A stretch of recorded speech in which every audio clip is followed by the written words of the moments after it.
Okay. All right. No. Someone do it. Yeah. Yeah. What up? I love it. I actually like that. So I'm Olly Whittle from Swarm Marketing.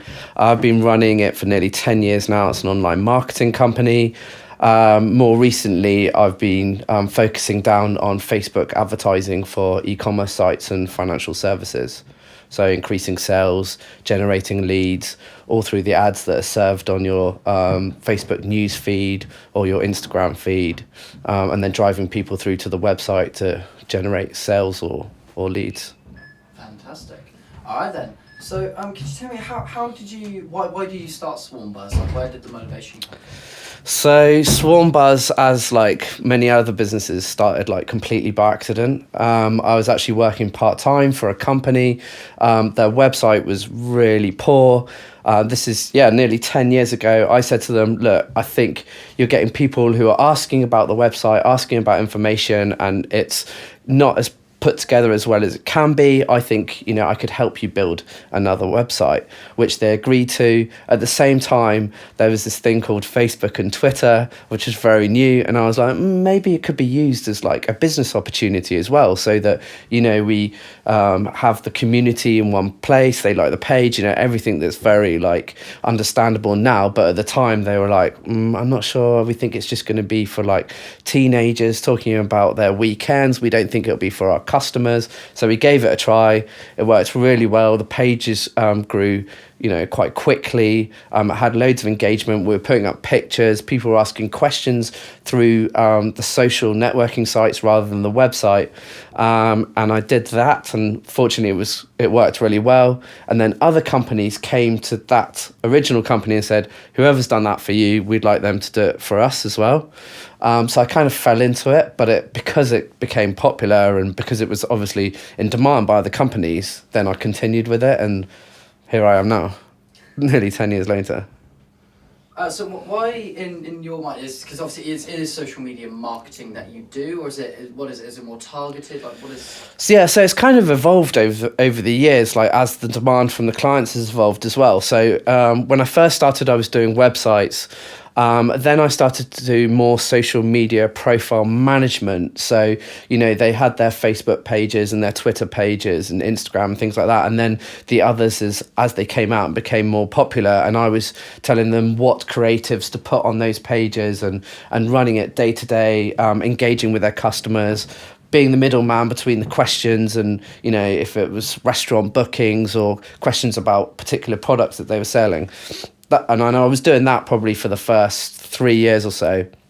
And then like as social media evolved, then I had to evolve as well. And I moved into more mobile apps, so building those for customers.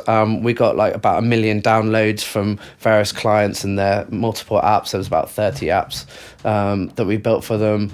And then more recently I've gone into actually Facebook advertising. So the big difference now is, whereas when I was managing profile pages for companies, they were asking about what the results were, and I was saying, well, you got a few likes, you got a few comments, some people clicked through and they were like, we want sales. We want to know how many sales we got. Like, well, it's not that easy, but that's ultimately the only thing they want to know.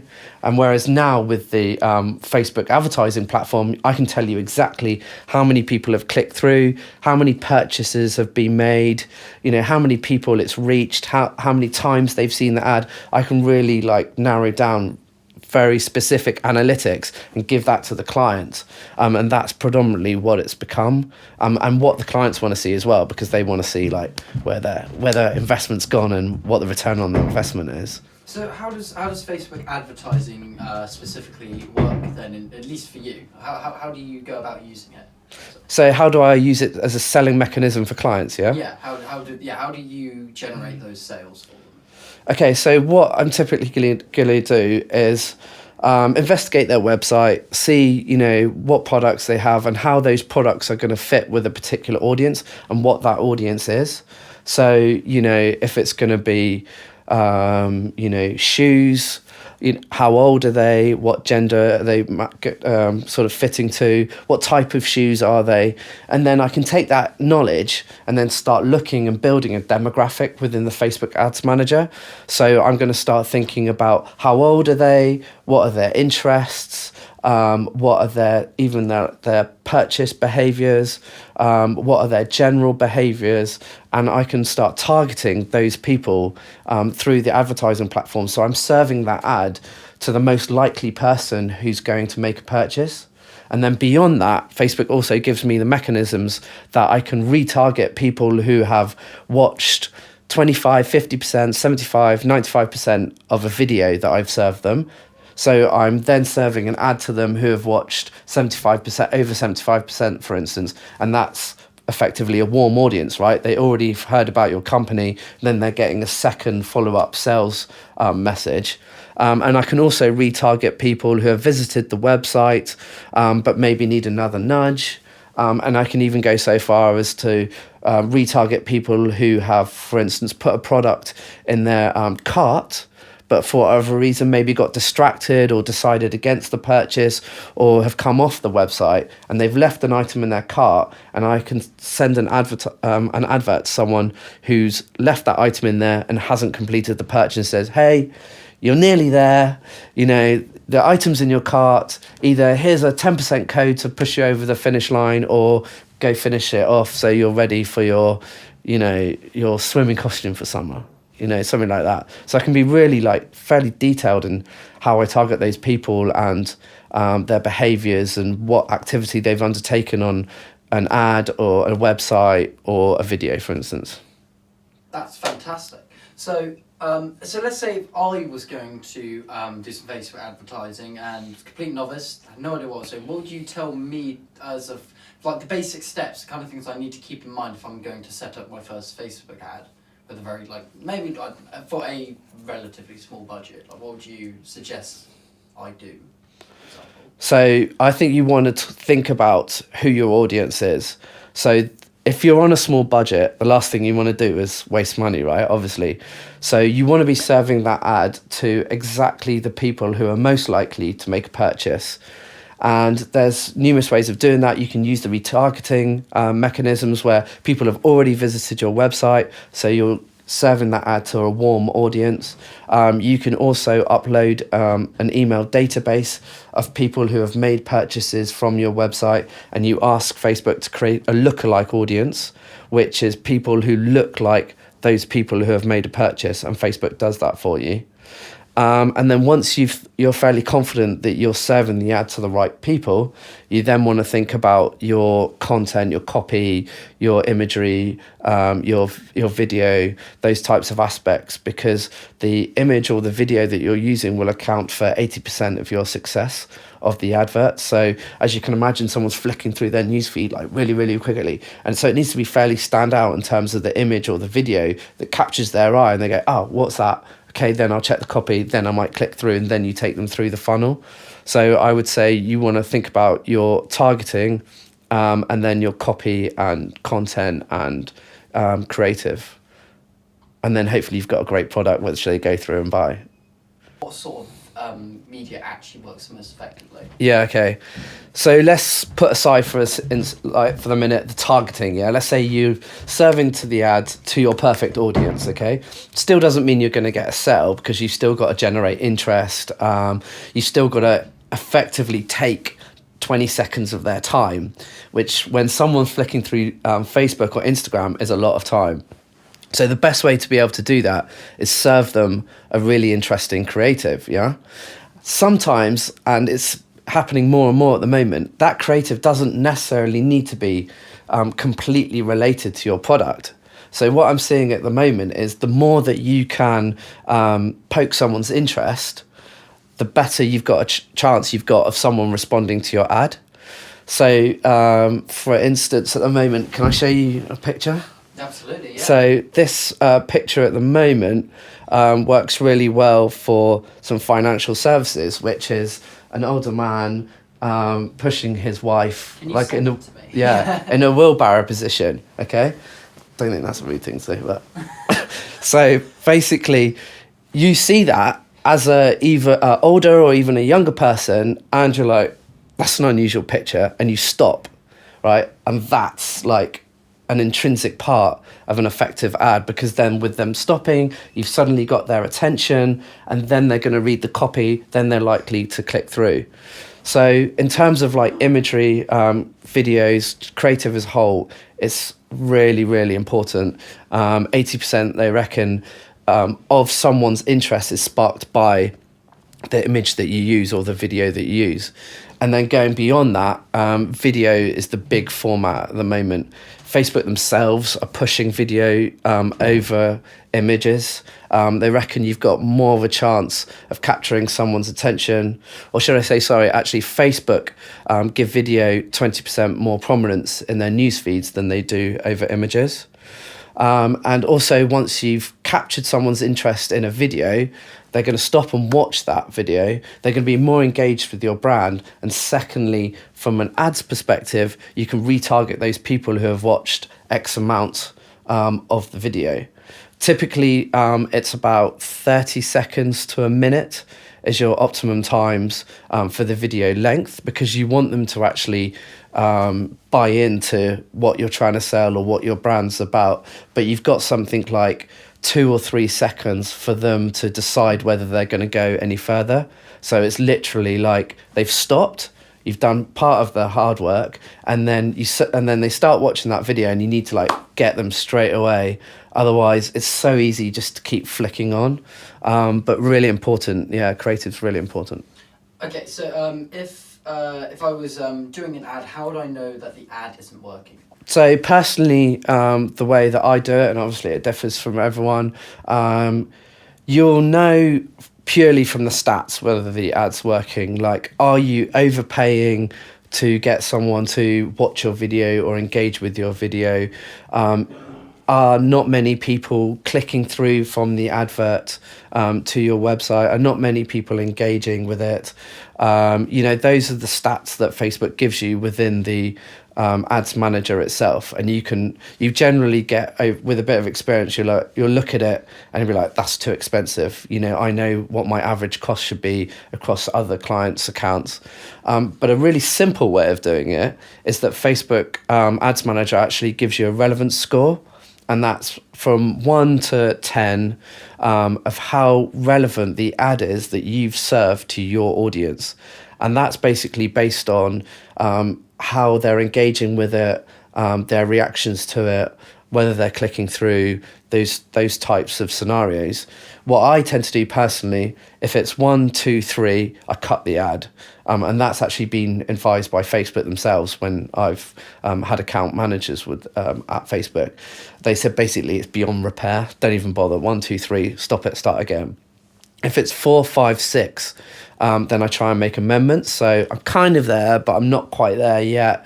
Maybe I could change some of the targeting. Maybe I could change even the smallest things, like even the headline, a word in the headline, your first sentence, the image, anything like that could make a massive impact. And then 7, 8, 9, 10.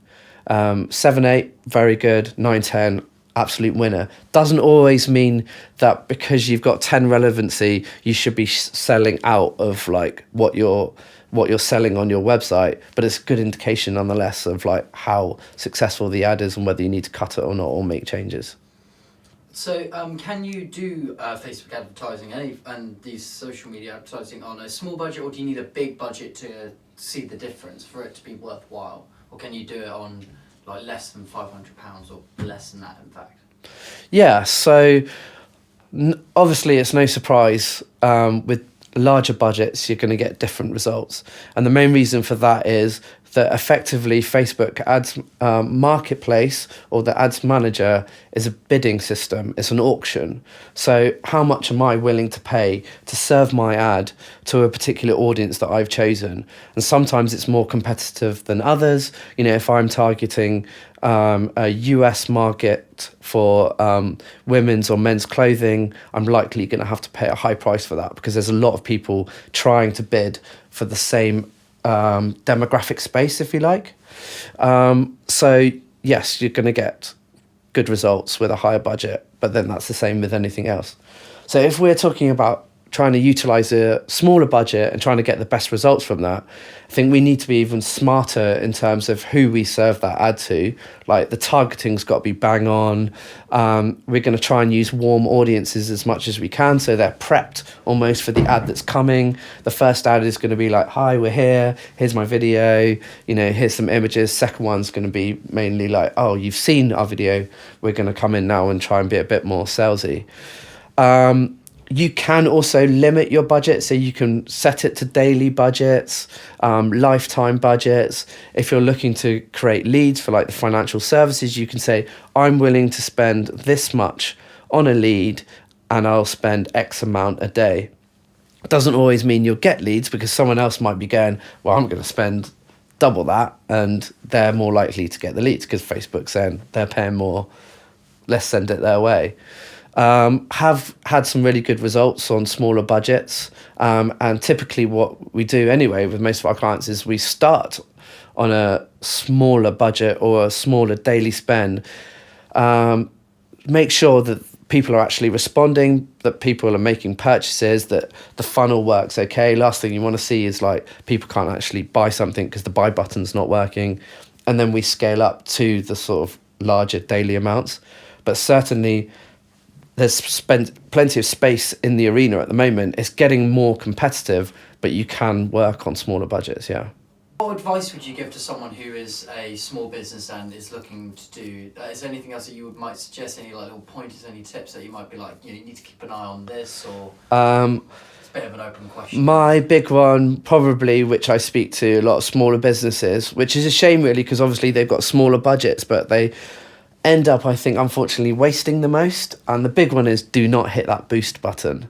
So I think it's a bit of a cheat that Facebook have this boost button, because it's literally like, hit this and we'll empty your wallet, because it's got far less of the targeting and the functionality and mechanics behind actually going into the ads manager and serving that ad to exactly who you want it to go to. Although it does have some of the functionality, it's basically a cheeky way to think that you're reaching a greater audience, but you generally don't get the same results. So I'd avoid that boost button, watch a couple of YouTube videos, learn how to use the ads manager. It can be a little bit complicated, but you'll get much more for your money, and it'll be far more targeted who that ad goes to as well. Okay. Go. Okay, so let's say we've got our video, and it's displaying everything about our product, it's giving it the USPs, it's ideally showing people using it, because the best videos are lifestyle videos, people in action using those products and getting the best out of it and why they would use it and how it helps their daily lives, right? So typically what companies have done is they've put it on their website.